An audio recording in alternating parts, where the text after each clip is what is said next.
On commence les news avec une très bonne nouvelle pour Mazda. Encore un prix pour la petite MX-5 et cette fois-ci c'est celui qui récompense la voiture mondiale de l'année. Un titre prestigieux et de niveau international pour le roadster japonais qui coiffe sur le poteau les Audi A4 et Mercedes GLC. Ce trophée vient s'ajouter au prix du véhicule le mieux dessiné.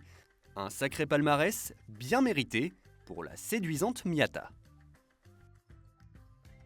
À ce sujet, votre avis nous intéresse. Selon vous, un prix international est-il un gage de qualité pour un modèle ?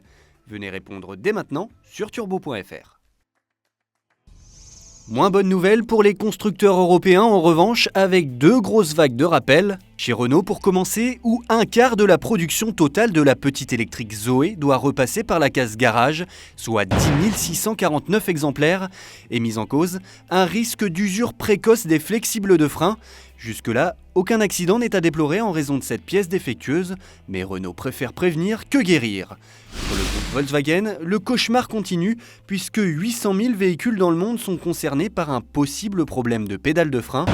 391 000 Touareg et 410 000 Porsche Cayenne assemblés entre 2011 et 2016 doivent faire leur retour à l'usine. Volkswagen a fait savoir qu'il contacterait directement les propriétaires des véhicules incriminés. Des vignes, Jenson Button et Fernando Alonso. Jusque-là, l'association n'est pas vraiment évidente, c'est vrai, mais c'est le scénario de la pub de la semaine offerte par une marque de champagne, partenaire de l'écurie McLaren. On y découvre les deux stars de Formule 1 dans une course effrénée sans foi ni loi à travers le domaine viticole.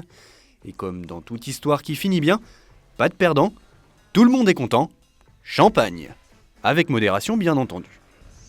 Quelques mois après le lancement de l'Opel Astra nouvelle génération, la déclinaison break, baptisée Sports Tourer, arrive sur nos routes. Plus légère, plus pratique et plus ergonomique que par le passé, l'allemande devrait séduire les familles. Pour en savoir plus et tout connaître du modèle, découvrez notre essai complet sur turbo.fr.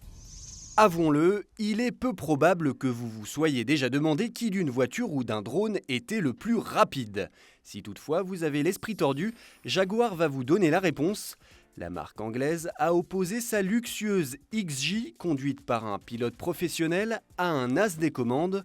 Au volant, Mark Higgins, doublure de Daniel Craig dans James Bond, et face à lui, Jae-Hong Lee, qui n'est autre que le champion du monde de pilotage de drone. Malgré un parcours semé d'embûches pour la grosse berline, devinez qui gagne à la fin.